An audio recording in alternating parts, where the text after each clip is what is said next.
¿Cómo les va? Muchas gracias por acompañarnos. Vamos a darle continuidad a este espacio, a este segmento. Todas las voces en la red, aquí en nuestro diario digital, vocesapuntes.com. Conociendo testimonios de vida, sueños, aspiraciones, frustraciones, tantas cosas que pasan en la vida, en comunidad, también de tantos actores de nuestra comunidad, como por ejemplo el doctor Juan José Naves. Juanjo, como lo conocemos, hoy presidente del Consejo Deliberante de nuestra localidad. Le damos la bienvenida entonces al doctor Juan José Naves. ¿Cómo estás, Juanjo? Buenas tardes, gracias por acompañarnos. Bueno, muy bien, gracias a ustedes por la invitación y bueno, muy cómodo de... ¿Cómo comenzar después? Porque, bueno, porque Naves es un actor permanente de la comunidad, digo, por su función político-institucional, hoy como presidente del cuerpo, la segunda autoridad, podríamos decir, institucional de Caleta Olivia, después del intendente. Pero es un hombre joven, es un abogado que llegó hace ¿cuántos años a Caleta? No muchos años, 10 años, 12 años más o menos.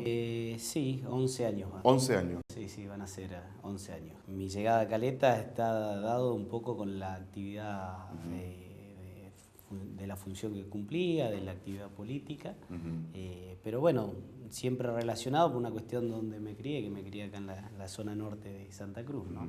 Por ahí el apellido está muy relacionado a Puerto Deseado. De hecho, mi padre nació en Puerto Deseado, ya en el año 35. Esto se remonta un poco más atrás, la llegada de mi abuelo paterno a Santa Cruz es a principios del siglo pasado, ya por el año 15 aproximadamente, que viene con otra gente acá a Santa Cruz. ¿De dónde vinieron? De España, de la parte de Asturias. Ellos llegaron y bueno, en ese momento las posibilidades que tenían era un poco la explotación ganadera. Fue fundador de una estancia en la zona del bosque petrificado. Allí, bueno, empezaron a forjar un poco la vida como pobladores de Santa Cruz.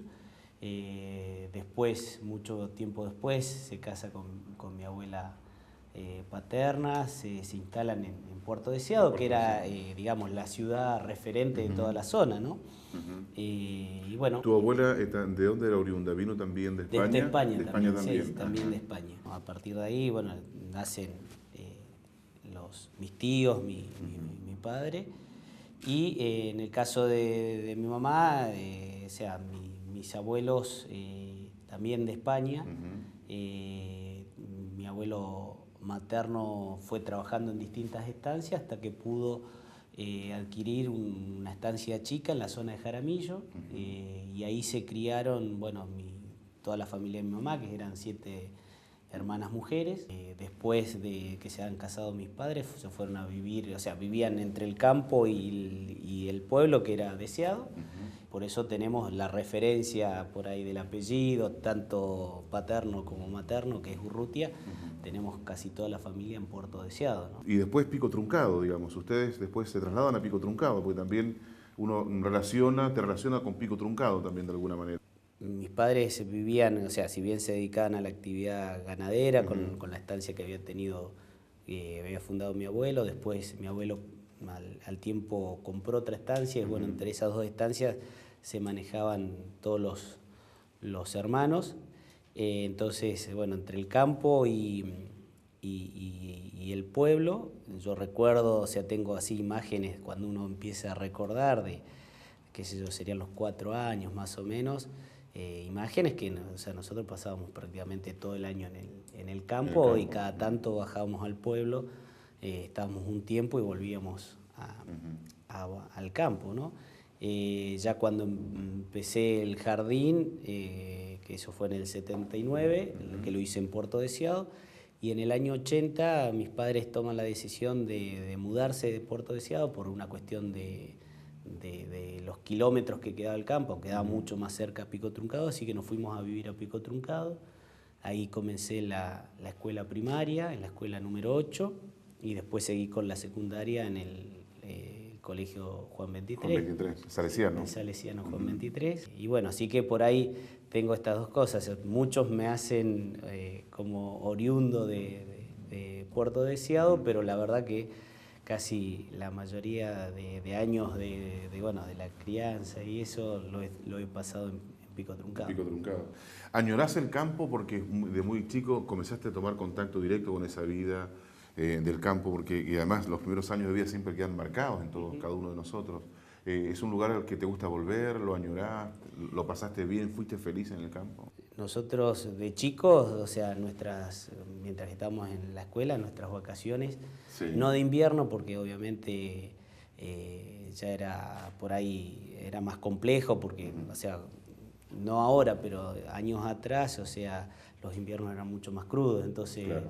por ahí uno iba al campo y no sabía si podía después volver. Era complicado ir en invierno, claro, por el retorno, digamos. Claro, entonces, pero todas las vacaciones de verano siempre eran en el Era en campo, el campo. haciendo las actividades del campo, obviamente preparando todas las cosas para la esquila, después de la esquila venían otros trabajos, o sea, en el campo siempre hay cosas para hacer. Si bien la actividad productiva del campo duró hasta fines de los 80, principios de los 90, que por cuestiones económicas mundiales y cuestiones climáticas y también naturales con los depredadores que fueron creciendo en número, hizo que la actividad ya no sea rentable y bueno, el campo de alguna manera quedó sin producción.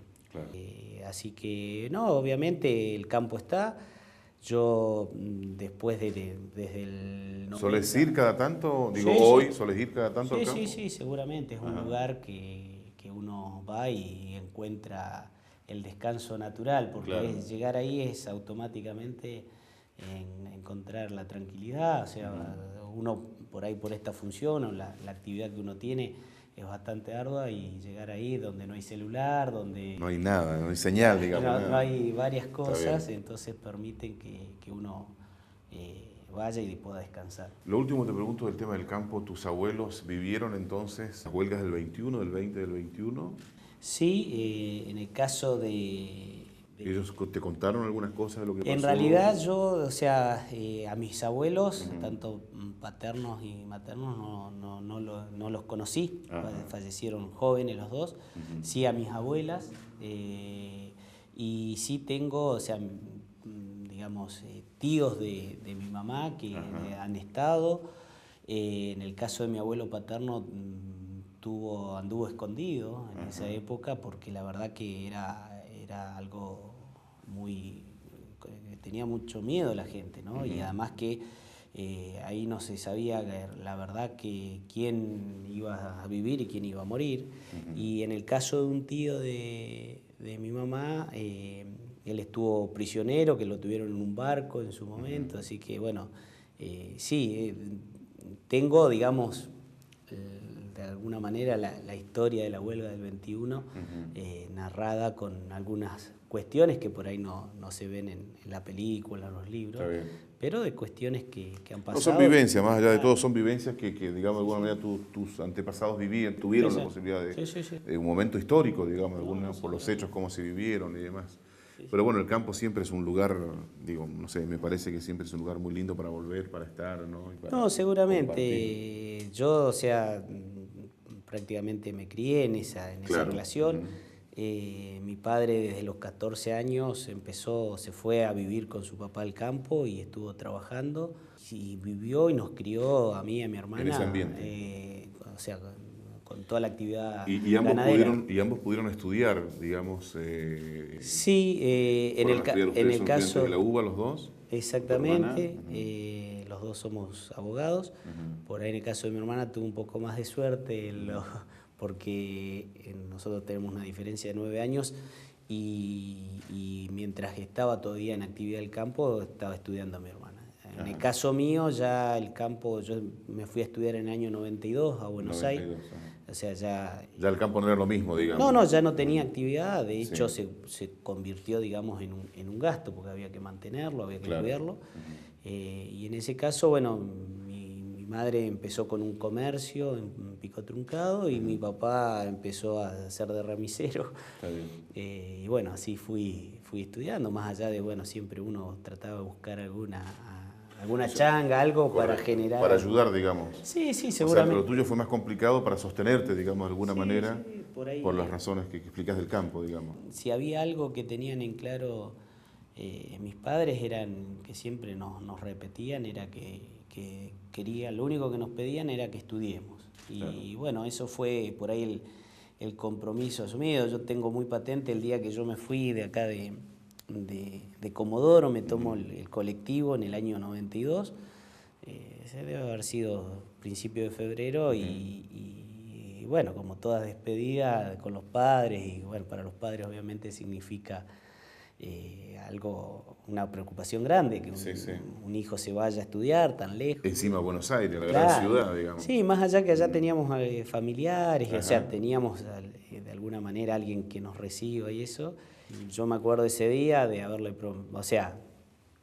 dentro mío prometí irme y volver con el título, entonces fue la mejor forma de alguna manera de agradecerle el esfuerzo a mis padres, recibirme, que era lo que ellos querían, ¿no? Dejarnos un título. Si bien todo el esfuerzo que ellos hicieron durante muchos años de su vida, que fue apostar a la actividad ganadera, las condiciones económicas en un momento le dijeron que no se podía seguir. Claro. Y bueno, fue muy duro para mi papá, fue muy duro el tener que cambiar esto del campo que había sido toda su vida, claro, su pasión, me imagino, porque creció en eso. Claro, y era lo que sabía hacer, claro, tener que volver a la ciudad a realizar una actividad, bueno, de remisero, como seguramente muchos. Y bueno, tu inserción en la actividad política, digamos. Vos llegas a Caleta, tu cuñado era el intendente, ¿no? Fernando Cotillo, y asumiste responsabilidades de inmediato. Y bueno, ¿cómo fue esa experiencia de la función pública digamos, en el área ejecutiva, por decirlo de algún modo? Y hoy pasás a una cuestión totalmente distinta, que es la cuestión legislativa. ¿Cómo calificás tu experiencia? ¿Cómo lo vivís vos en lo personal, esto de haber tenido una responsabilidad pública importante y después pasás al área legislativa, que también, bueno, sos el presidente del Cuerpo Deliberativo? Bueno, la verdad a mí siempre me interesó. Yo, bueno, ahí en Pico Truncado participaba del Centro de Estudiantes, fui vicepresidente del Centro de Estudiantes en el año 90, participaba de congresos provinciales que hacíamos en distintas localidades, ¿no? Tratábamos de generar cosas para los estudiantes, para los jóvenes, ¿no? Me acuerdo de siempre había como 4 o 5 temas que eran la tarjeta joven, varias cosas que hemos trabajado y que hoy después... Pero tenías la inquietud de participar, digamos. Sí, siempre me gustó. Después, cuando me fui a Buenos Aires, también participé del Centro de Estudiantes en Buenos Aires. También, bueno, ahí conocía a muchos chicos, a gente acá de Caleta, con Emir Silva, era el secretario de prensa del Centro de Estudiantes en aquel entonces, Pavel Gordillo, bueno, Amadeo Figueroa, que en realidad es de La Cera, pero hoy está viviendo acá en Caleta. Vive en Caleta, Tuiti Palma, o sea, varias gente. Así que, bueno, siempre me interesó. Y obviamente, a partir del 2003, con la llegada de Fernando a la Intendencia, bueno, yo estaba en ese momento estaba viviendo en Buenos Aires, estaba trabajando, ya me había recibido en el año 98. Y bueno, me convocó, me dijo que venga para darle una mano, para acompañarlo en este desafío que él emprendía. Y bueno, lo hice desde la profesión, o sea, desde la parte de abogado. Empecé en la subsecretaría legal y técnica. Obviamente fue un desafío importante, porque más allá de lo que uno se prepara en la universidad, de las cosas que uno aprende, a ver, la práctica es muchas veces muy distinto a lo que es la universidad. Entonces, bueno, haber trabajado, haber tenido ese desafío fue importante. Tratamos de poner todo lo mejor de uno.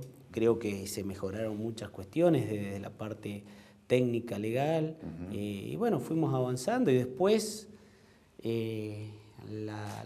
digamos, la vida de Caleta Olivia me fue metiendo más sacando un poco lo técnico y metiéndolo más en lo político. En lo político. La verdad que la política es algo que me apasiona, creo, y soy un convencido que es la herramienta que uno puede utilizar, que la sociedad utiliza para transformar las cosas. Más allá de que seguramente uno puede hacer una autocrítica de una gestión de gobierno y puede decir que hay un montón de cosas que por ahí no se hicieron o que no se lograron, pero tuve y tengo la satisfacción de poder haber realizado un montón de cosas por Caleta Olivia, que la política de alguna forma fue transformando. Obviamente eso también gracias a la apertura que ha tenido Fernando en su equipo de trabajo. Si hay alguien que deja hacer en una gestión es Fernando. Yo creo que él tenía esa característica de dejar hacer, sí, yo creo que o sea, su éxito en su gestión fue eso, generar un gran equipo de trabajo y a todos permitirle traccionar, y creo que eso generó del 2003 al 2013 un gran cambio en Caleta Olivia, ¿no? Seguramente habrán quedado cosas pendientes,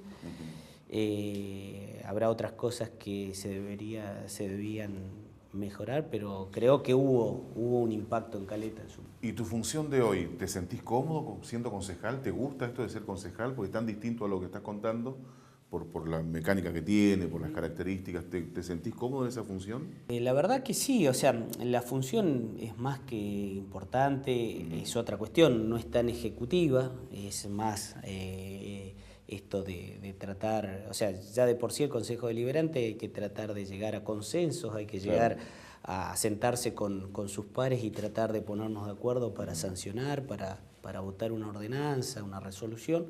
Entonces, como otra parte del municipio, ¿no? Pero la verdad que es una actividad que me gusta, me interesa, pero por ahí uno por ahí se bajonea, por decirlo de alguna manera, porque tanto el Ejecutivo como el Consejo tienen que trabajar en conjunto, ¿no? Pues nosotros por ahí nos pasa hoy. Y eso es complicado, digamos. Y sí, lograr cuestiones en conjunto en función de las internas o de tantos factores que a veces inciden en aquello. Sí, seguramente. Por eso, o sea, por ahí uno trabaja en una ordenanza, logra los consensos dentro del Consejo Deliberante, todo, pero no tiene ningún sentido si después esa ordenanza, cuando llega al Ejecutivo, no se aplica, no se empieza a utilizar. Y eso es lo que a veces nos pasa. Por eso yo, cuando me tocó este año volver a ser presidente del Consejo Deliberante, planteaba que tiene que haber un ida y vuelta entre el Consejo Deliberante y el Ejecutivo, y en eso todos los días trato de trabajar. Obviamente que en el medio hay cuestiones de posicionamientos políticos, de internas políticas, de peleas, y lo que siempre trato de transmitirle a mis pares es que más allá de las cuestiones tenemos que tratar de llegar a acuerdos, porque cuando llegamos a acuerdos empezamos a solucionar cosas, y cuando empezamos a solucionar cosas empezamos a darle soluciones a la gente, porque la verdad nosotros estamos ahí para buscar soluciones, para generar soluciones para la gente, no para pelearnos o fijar yo tengo este posicionamiento y defenderlo a ultranza, ¿no? ¿Te gustaría ver el Consejo Deliberante estar frente al municipio, en la figura esta de cruzar la avenida, ser el intendente del pueblo, cruzar la calle ahí por voluntad popular? ¿Te gustaría dirigir esta comunidad? Uno desde que está en política, obviamente que, y a mí, como te dije, la política me apasiona. Sí. Obviamente que creo que es por ahí un sueño que cualquiera que está en política es de poder, ya sea llegar, por ahí en su momento fue llegar a una concejalía, llegar a una intendencia o poder llegar a otros cargos, ¿no? Obviamente que para eso hay que trabajar, hay que tener la gran responsabilidad y el gran compromiso con los vecinos, ¿no? Porque no sirve simplemente de tratar de llegar y el día que se llega después... ¿Qué hacemos, digamos? Sí, o me olvido de todo. Yo creo que eso es, está dentro del sueño de cualquier persona que esté en política.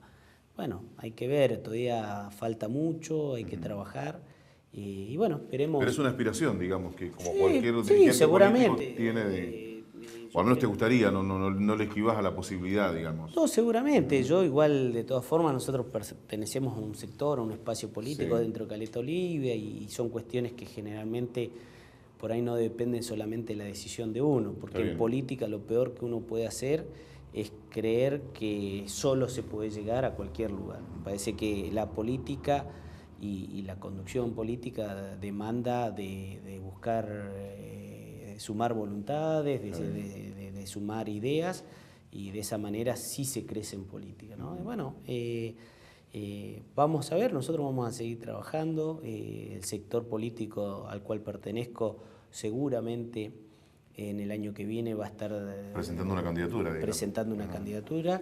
Nos queda muy poco tiempo, pero ¿cómo ves la gestión actual? Digamos, vos que estuviste en la gestión, ¿cómo ves esta gestión que encabeza Córdoba? ¿Cómo la caracterizarías? Yo veo, o sea, la gestión tiene muchísimas falencias, ¿no? Yo hasta en algún momento se lo he planteado al propio intendente, ¿no? Y con esto que yo te decía, tiene que haber un ida y vuelta, pero esto no lo planteo por una cuestión, a ver, de desconocer que en el sistema que nosotros tenemos en los pueblos, el intendente es la figura, digamos, con mayor peso dentro de la comunidad. Pero en este ida y vuelta lo que permite es que se mejoren las cosas, ¿no? Y yo lo veo al intendente muchas veces se encierra en la toma de decisiones, por ahí ante cuestiones que no le salen como él pretende, se enoja y no deja abierta la puerta para retomar la charla y tratar de llegar a un acuerdo.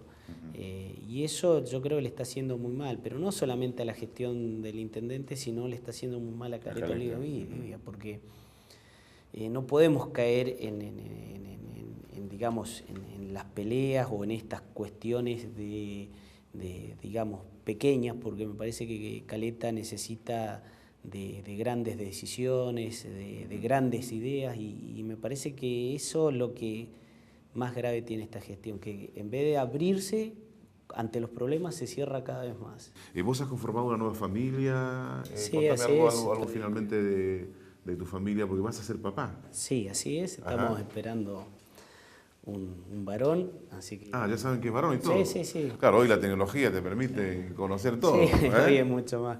Pero bueno, ya, o sea, seguramente fines de julio, los primeros días de agosto. Para ese momento es la fecha, digamos. Esa es la fecha, así que bueno.